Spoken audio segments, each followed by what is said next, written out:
Hello दोस्तों, मैं Sarla Yadav SY Hindi platform channel पर एक बार फिर से आप सभी का हार्दिक अभिनंदन करती हूं। और आज हम वीडियो लेकर आए हैं वो UGC नेट के बारे में है। आपको पता है कि जो UGC नेट है वो NTA जो है कंडक्ट करवाती है। और UGC नेट जो एग्ज़ाम होता है वो साल में 2 बार होता है। एक बार जून में एक इसकी परीक्षा होती है और एक दिसंबर में होती है। तो इस बार क्या हुआ है कि यूजीसी नेट के जो आपका एप्लीकेशन फॉर्म है जिससे आप नेट का एग्ज़ाम देने के लिए अप्लाई करते हैं, उसमें कुछ नियमों में बदलाव किया गया है। और पीएचडी आपको करने का मौका भी इसी टेस्ट के तहत दिया गया है। तो क्या कुछ बदलाव हुआ है, यही आज की इस वीडियो में हम देखेंगे। क्योंकि और एक हमारे पास खबर भी है कि यूजीसी नेट जो जून में होता है उसके जो आवेदन हैं वो यूजीसी नेट जून 2024 के लिए अगले सप्ताह से आवेदन कर सकेंगे। विश्वविद्यालय अनुदान आयोग के अध्यक्ष एम जगदीश कुमार ने ये जानकारी दी। तो ये जानकारी दी है। और हमारे यहाँ SY हिंदी प्लेटफॉर्म चैनल पर आपको पता है कि हम UGC नेट की तैयारी करवा रहे हैं। हिंदी साहित्य हमारा यहाँ पर कंप्लीट करवाने का टारगेट है। तो मैं ये चाहती हूँ कि ज़्यादा से ज़्यादा बच्चे हमारे साथ जुड़ें और कमेंट करें कि मैम ये टॉपिक करवाइए। नेक्स्ट वीडियो हम सिलेबस पर भी डिस्कस करेंगे कि क्या कुछ सिलेबस है, कितने यूनिट है, किस प्रकार से हमें पढ़ना है। तो अगली वीडियो हम डालेंगे, लेकिन शुरुआत से शुरू करते हैं क्योंकि सबसे पहले हम UGC नेट के लिए अपना एप्लीकेशन फॉर्म भरते हैं। तो सबसे पहले इन्फॉर्मेशन तो यही थी कि आज तो मार्च की 30 तारीख है, या तो इस वीक में आ जानी चाहिए थी इसका नोटिफिकेशन एप्लीकेशन फॉर्म का, या फिर अप्रैल की फर्स्ट वीक में जो है इसका नोटिफिकेशन आपके पास आ जाएगा। ठीक है। अब इसमें नेक्स्ट क्या है, आपको पता है कि जून और दिसंबर में जो है ये आपकी जो परीक्षा है आयोजित की जाती है। और असिस्टेंट प्रोफेसर के लिए ये नेट जो होता है हमारा, और जूनियर प्रोफेसर फेलोशिप और असिस्टेंट प्रोफेसर के लिए UGC नेट की जो परीक्षा है इसका आयोजन किया जाता है। तो ये बताने थे कि अप्रैल के फर्स्ट वीक में इसके फॉर्म भरे जाएंगे।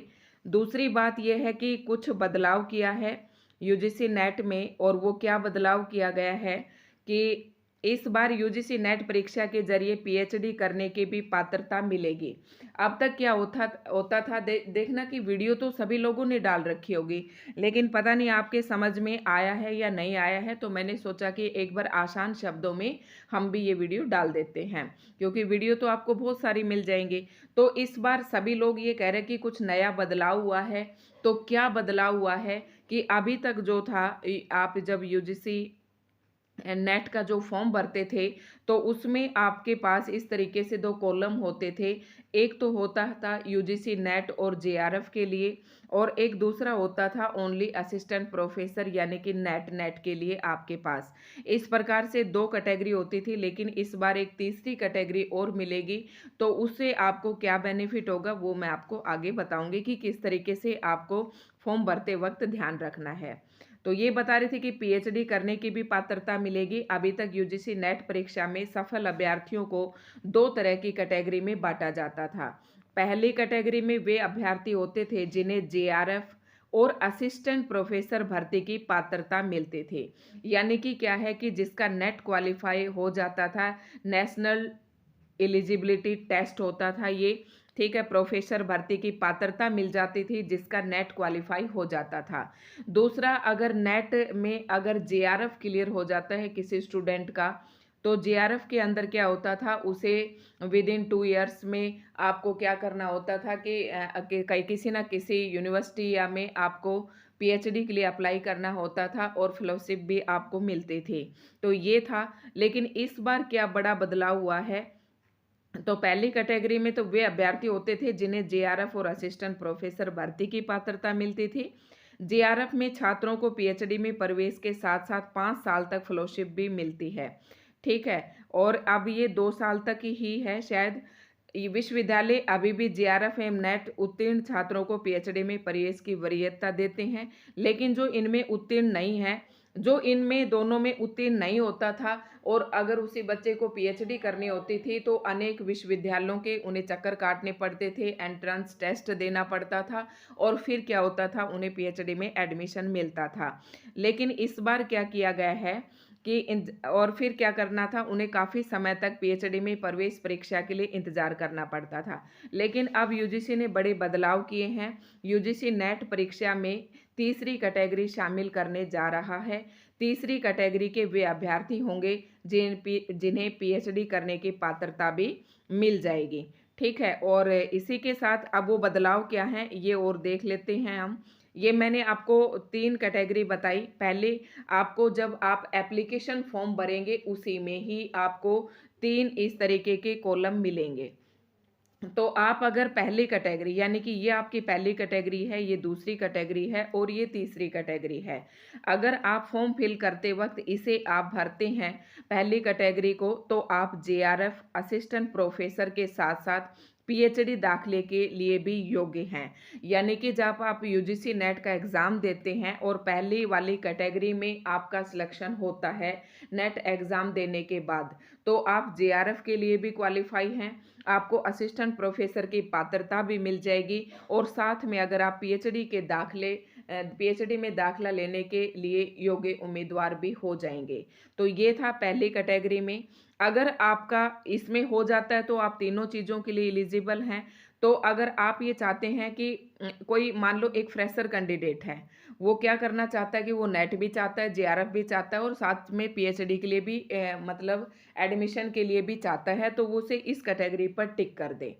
और मान लो कोई एक बच्चा है जिसके पास नेट वो जेआरएफ है, तो देखो पीएचडी में आपका एडमिशन हो ही जाएगा। और अगर किसी के पास नेट है और वो पीएचडी करने के लिए इधर उधर मतलब घूम रहा है और पीएचडी में उसका एडमिशन नहीं हुआ है, तो भाई रूल ये है कि इस बार भी उसे नेट के फॉर्म भरने पड़ेंगे। नेट के फॉर्म भरने पड़ेंगे तो उसको ये वाली कैटेगरी भी टिक करनी पड़ेगी, क्योंकि नेट तो उसके पास ऑलरेडी क्वालिफाई है। ठीक है, अगर उसका नेट नहीं हो पाता है मान लो, तो हो सकता है इसका पीएचडी में एडमिशन वाला जो एग्ज़ाम है, एग्ज़ाम तो एक ही होगा लेकिन वो 3 कैटेगरी में होगा। मतलब कुछ बच्चे इसमें क्वालिफाई कर रहे होंगे, कुछ इसमें क्वालिफाई कर रहे होंगे और जो जिन स्टूडेंट का ये दोनों कैटेगरी क्वालिफाई नहीं होंगी, हो सकता है उनका ये कैटेगरी क्वालिफाई हो जाए।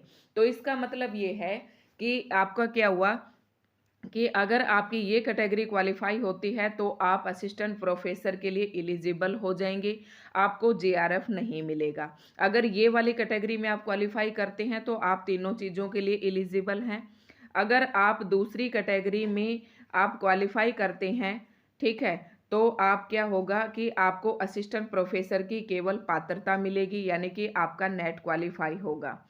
ठीक है, और अगर आप इसे भी टिक करते हैं और आपका ये भी क्वालिफाई हो जाता है, तो क्या होगा आपका कि आप पीएचडी में प्रवेश लेने के लिए भी योग्य उम्मीदवार हो जाएंगे।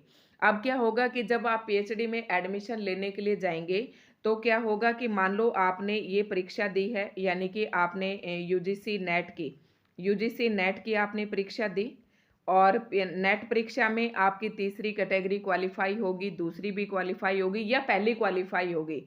तो आपका क्या होगा कि जो आपने यूजीसी नेट का जो एग्ज़ाम दिया है उसमें आपके जो मार्क्स हैं उसका 70%, ठीक है, और प्लस में 30% जो आप इंटरव्यू देंगे पीएचडी एंड जो आप एंट्रेंस वो प्रवेश लेने के लिए जिस किसी विश्वविद्यालय में जाएंगे, वहाँ पर आपके इंटरव्यू बेस पे 30 मार्क्स मिलेंगे और 70% जो मार्क्स होंगे आपके यूजीसी नेट के होंगे और इस हिसाब से आपका क्या हो जाएगा पीएचडी में एडमिशन।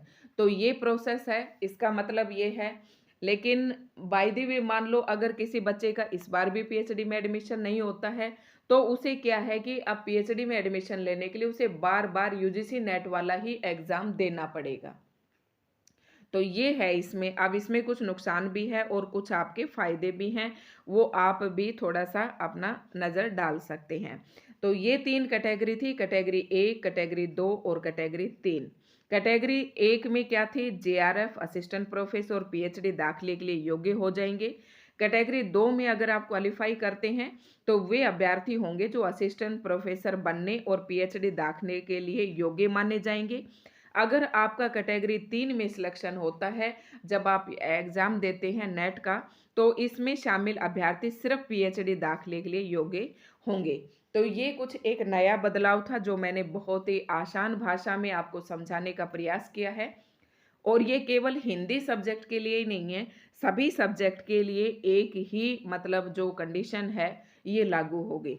तो दोस्तों आपको आज की हमारी वीडियो कैसी लगी? अगर वीडियो अच्छी लगी है तो लाइक एंड शेयर करें और जो भी इच्छुक अभ्यर्थी हैं पीएचडी के, नेट करने के या जेआरएफ के लिए, तो आप इस वीडियो को ज़्यादा से ज़्यादा शेयर करें और इस बारे में अवेयर भी हो जाएँ कि क्या कुछ बदलाव हुआ है।